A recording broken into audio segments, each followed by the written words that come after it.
حضور صلی اللہ تعالی علیہ وسلم کا فرمان نشان ہے، بشارت نشان ہے، من صلی علیہ فی یوم 50 مرتن، جو دن بھر میں مجھ پر 50 مرتبہ درود پاک پڑھے گا،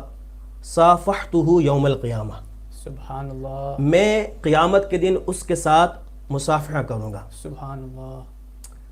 اگر ہم دن بھر میں صرف 50 مرتبہ درود پاک پڑھ لیا کریں تو بحکم حدیث کل بروز قیامت ہم گناہ گاروں کو بھی آپ صلی اللہ تعالی علیہ وسلم سے مصافحہ یعنی ہاتھ ملانے کا شرف ضرور حاصل ہوگا۔ اللہ اکبر۔ اور جس خوش نصیب کے جسم سے حسن بھائی آپ صلی اللہ تعالی علیہ وسلم کے دست مبارک مس ہو جائیں، ٹچ ہو جائیں، اس کی خوش قسمتی کے کیا کہنے، اس سے تو آگ بھی نہیں جلائے گی انشاءاللہ عز و جل۔ اور کیا کسی نے کیا خوب کہا ہے کہ آقا کا گدا ہوں اے جہنم تو بھی سن لے، وہ کیسے جلے جو کہ غلام مدنی ہو۔ سبحان اللہ۔ اچھا، مروی ہے کہ اب اس حدیث مبارکہ کی دو چھوٹی چھوٹی روایتوں سے میں تشریح کرتا ہوں کہ ایک مرتبہ حضرت سیدتنا فاطمہ رضی اللہ تعالی عنہا تندور کے اندر روٹیاں لگا رہی تھی کہ حضور صلی اللہ تعالی علیہ وسلم تشریف لائے اور حضرت فاطمہ الزہرا رضی اللہ تعالی عنہا کے آٹے کی کچھ روٹیاں بنا کر تندور میں لگا دیں، بنا کر تندور میں لگا دیں، تو ان روٹیوں پر آگ نے کچھ اثر نہ کیا، حتیٰ کہ ان کی رطوبت خشک نہ ہوئی اور جس طرح لگائی تھی وہ روٹیاں اسی کی طرح جنہوں وہ کچی کی کچی تھی۔ اچھا، حضرت سیدنا عباد بن عبد الصمد رضی اللہ تعالی عنہ فرماتے ہیں کہ ایک روز ہم حضرت سیدنا انس رضی اللہ تعالی عنہ کے گھر گئے، آپ رضی اللہ تعالی عنہ نے کنیز کو حکم فرمایا کہ دسترخوان بچھاؤ اور رومال بھی لے آؤ۔ اچھا، دسترخوان بچھایا گیا، وہ ایک رومال لے کر آئی جس کو دھونے کی ضرورت تھی، حکم دیا کہ اس رومال کو نا تندور کے اندر ڈال دیں۔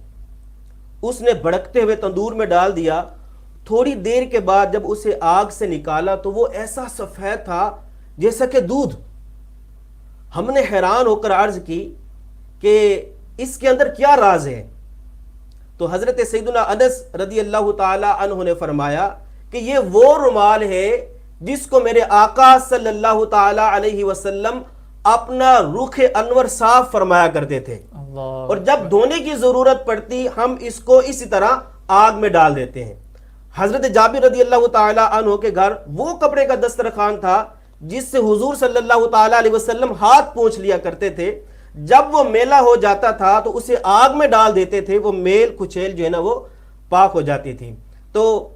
پھر حدیث پاک کی طرف آتا ہوں کہ جس نے مجھ پر دن بھر میں 50 مرتبہ درود پاک پڑھا، میں قیامت کے دن اس کے ساتھ مصافحہ کروں گا، اور جس کے ساتھ میرے آقا علیہ السلام مصافحہ کر لیں اس کو جہنم کی آگ نہیں چھوئے گی۔ آقا کا گدا ہوں اے جہنم تو بھی سن لے، وہ کیسے جلے جو کہ غلام مدنی ہو۔ درود پاک پڑھنا عظیم ترین سعادت اور افضل ترین اعمال میں سے ہے، اور یہ عمل اللہ تبارک و تعالیٰ کی بارگاہ میں اس قدر محبوب ہے کہ جو اس کا عامل بن جاتا ہے تو اللہ تبارک و تعالیٰ کی رحمتیں، اللہ تبارک و تعالیٰ کی برکتیں چھما چھم برسنا شروع ہو جاتی ہیں۔ سبحان اللہ، سبحان اللہ، اللہ اکبر، ماشاء اللہ۔